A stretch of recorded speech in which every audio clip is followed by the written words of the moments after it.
भक्तों, सनातन धर्म में भगवान शिव को प्रसन्न करने के कई तरीके बताए गए हैं, लेकिन भोलेनाथ का एक ऐसा व्रत भी है जिसे बेहद चमत्कारी और तुरंत फल देने वाला माना गया है, और वो है पशुपति व्रत। कहते हैं कि अगर कोई व्यक्ति पूरी श्रद्धा से 5 सोमवार यह व्रत कर ले तो उसकी बड़ी से बड़ी मनोकामना भी पूरी हो जाती है। लेकिन इस व्रत के कुछ बड़े ही और कड़े नियम हैं। सबके मन में अनेक सवाल होते हैं। पूजा की थाली कैसे सजेगी? सुबह और शाम की पूजा में क्या अंतर है? प्रसाद कैसे बनेगा? विधि जानने से पहले आइए इसके 4 सबसे महत्वपूर्ण नियम जान लेते हैं, जिनके बिना यह व्रत अधूरा माना जाता है। यह व्रत लगातार 5 सोमवार किया जाता है। अगर बीच में महिलाओं को मासिक धर्म आ जाए तो उस सोमवार को व्रत तो रखें, लेकिन पूजा न करें और उस सोमवार को इन 5 हफ्तों की गिनती में शामिल न करें। अगले सोमवार से गिनती जारी रखें। यह व्रत केवल एक ही मंदिर में होता है, यानी जिस शिव मंदिर में आप पहले सोमवार को सुबह पूजा करेंगे, बाकी के 4 सोमवार भी आपको उसी मंदिर में जाना होगा। मंदिर बदलना वर्जित है।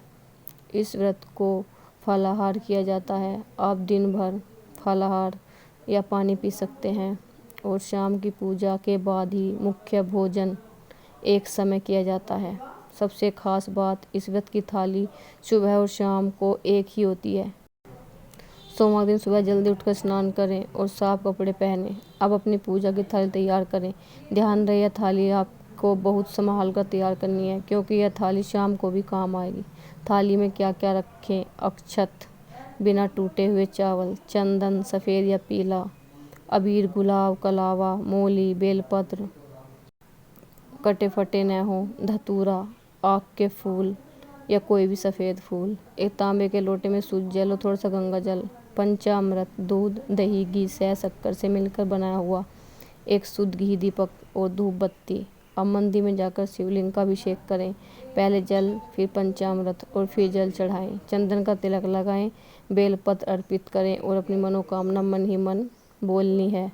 ध्यान रहे, पूजा के बाद अपनी थाली को धोना नहीं है। बची हुई सारा सामान इस थाली को घर लेकर ढककर सुरक्षित रख दें। अब आता है इस व्रत का सबसे मुख्य भाग, शाम की पूजा, जिसे प्रदोष काल की पूजा भी कहते हैं। शाम को मंदिर जाने से पहले आपको 2 काम घर पर करने हैं। पहला काम है प्रसाद बनाना। घर पर कोई मीठा प्रसाद बनाएं, जैसे आटे का हलवा, सूजी का हलवा या खीर। पर ध्यान रहे, प्रसाद उतना ही बनाएं जिससे आप आसानी से 3 हिस्सों में बांट सकें। प्रसाद को मंदिर में ले जाने के लिए एक ही बर्तन में रखें, उसे घर पर न बांटें। दूसरा काम है दिए रखना। सुबह थाली निकालें, उसमें 6 मिट्टी के दिए रखें और सब में गाय का शुद्ध घी और रुई की बत्ती लगाएं। ध्यान रखें, इन दियों को घर पर जलाना नहीं है, सिर्फ रख कर ले जाना है। अब शाम को उसी शिव मंदिर पहुँचे। मंदिर पहुँचकर सबसे पहले प्रसाद के बराबर 3 भाग करें। 2 भाग भगवान शिव के सामने रख दें और 1 भाग में थाली में वापस रख लें।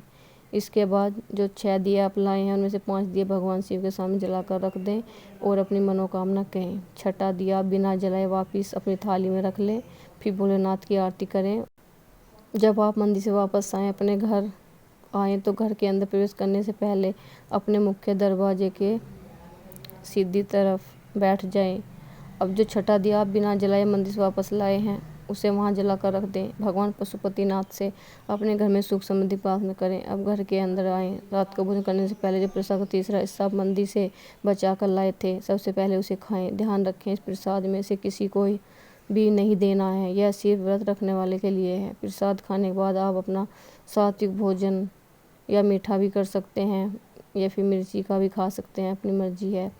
इस तरह आपका एक सोमवार व्रत पूरा होता है। जब आपके सोमवार इसी तरह से पूरे हो जाएं तो 5वें सोमवार को इस व्रत का उद्यापन किया जाता है। उद्यापन की विधि भी बहुत सरल है। सुबह और शाम की पूजा बिल्कुल वैसे ही रहेगी जैसे आपने बाकी के 4 सोमवार की थी।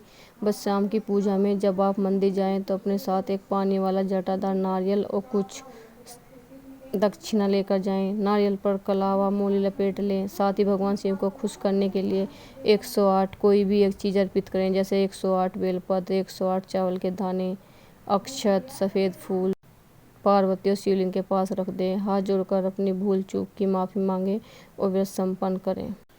भक्तों, पशुपति व्रत को अगर इसे सही विधि और सच्चे मन से किया जाए तो भोलेनाथ कभी अपने भक्तों को खाली हाथ नहीं लौटाते। उम्मीद है पशुव्रत की संपूर्ण विधि आपको अच्छी तरह से समझ आ गई होगी। अगर आपका कोई सवाल है तो नीचे कमेंट बॉक्स में ज़रूर पूछें। इस वीडियो को अपने दोस्त और परिवार के साथ शेयर करें ताकि वो भी इसका लाभ उठा सके। कमेंट में हर हर महादेव लिखना न भूलें। मिलते हैं अगले वीडियो में, तब तक के लिए हर हर महादेव।